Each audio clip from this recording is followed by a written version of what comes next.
These courtroom moments are unforgettable. In this video, we'll look at some of the most dramatic courtroom moments caught on camera. These events are shocking, heart-wrenching, and unforgettable.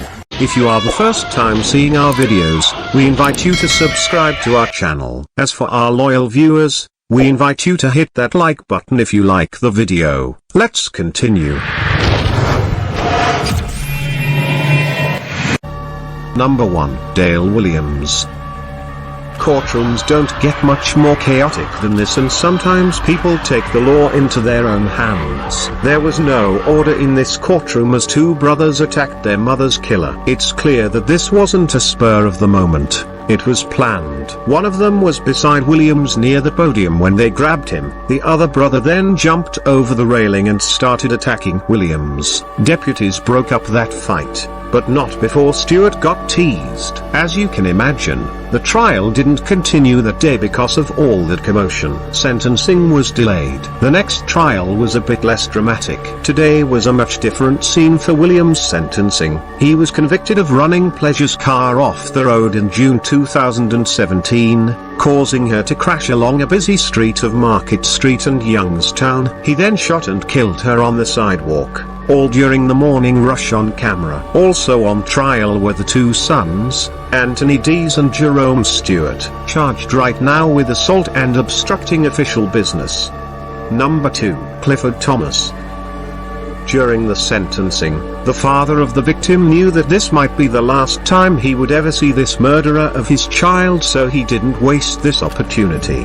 During the sentencing for a 3-year-old girl's death, a commotion broke out in a Detroit courtroom when the girl's father attacked Clifford Thomas, the man responsible for killing his daughter Jamla. He was invited by the court to make a statement and was then close enough to make his mark. The little girl's biological father, Dwayne Smith, got up to make a victim impact statement in court and then began yelling and punching Thomas, who was awaiting his sentence. You can see where his anger came from.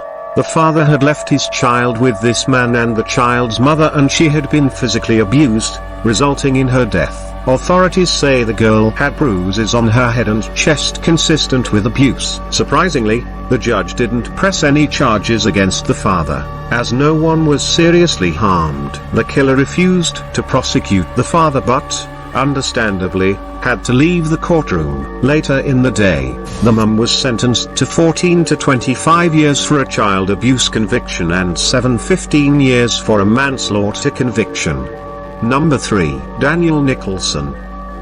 In Australia heard his verdict and decided to escape there and then. Extraordinary vision captured the moment a drug-fueled prisoner scaled the dock at the Christie's Beach Magistrates Court, taking on 2 guards and a police officer. He was encased behind glass barriers, but that didn't stop him. This was Daniel Nicholson's daring escape from the dock, and to his credit, he gets a bit further than expected. High on drugs, the young father breaks free from 2 sheriff's offices before meeting his match, a police prosecutor. Nicholson, who has a lengthy criminal history, was on bail facing charges, including torching a car and stealing a motorbike before the sentence. He decided to provoke the attorney before making his escape. The people who tried to restrain him were injured but not critically. The 2 sheriff's officers involved were both injured, with one missing 3 months of work with a fractured foot. Nicholson, who's been in custody since the outburst,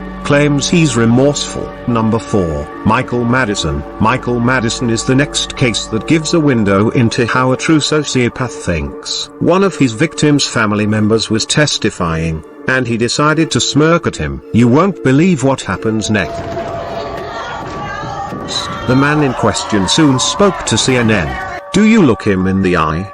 He was asked. Well, that's what I was trying to do because I want to get to see the person who hurt my daughter, but when I turned around and looked at him and he hit me with that grand, I lost my mind, he said. He is later asked why, as if that needed asking. His answer was pretty blunt. What did you hope to do? Actually, I want to break his jaw, get the grin off his face. In a later trial, the judge didn't hold back either. I am struck by the sheer inhumanity of what one human being can do to not one, but 3 human beings.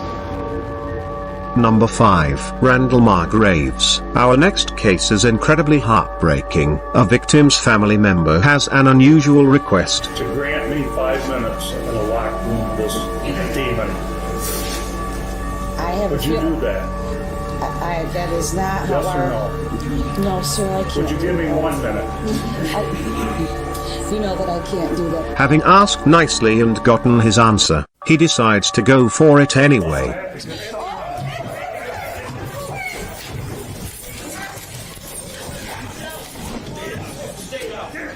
When you hear the full story, his anger makes perfect sense. In fact, any other reaction might seem unusual. An anguished father heard for the first time exactly how Larry Nassar sexually assaulted his daughters when they were teenagers. In the heat of the moment, he lost control. In a later interview with CBS, he said something incredibly profound. I am no hero, my daughters are the heroes, and all the other victims. I can't help but agree. And these people willing to relive their most traumatic moments so justice can be served are all heroes. That's all for today's video. Don't forget to hit the like and subscribe buttons to stay updated on the interesting videos. See you next time.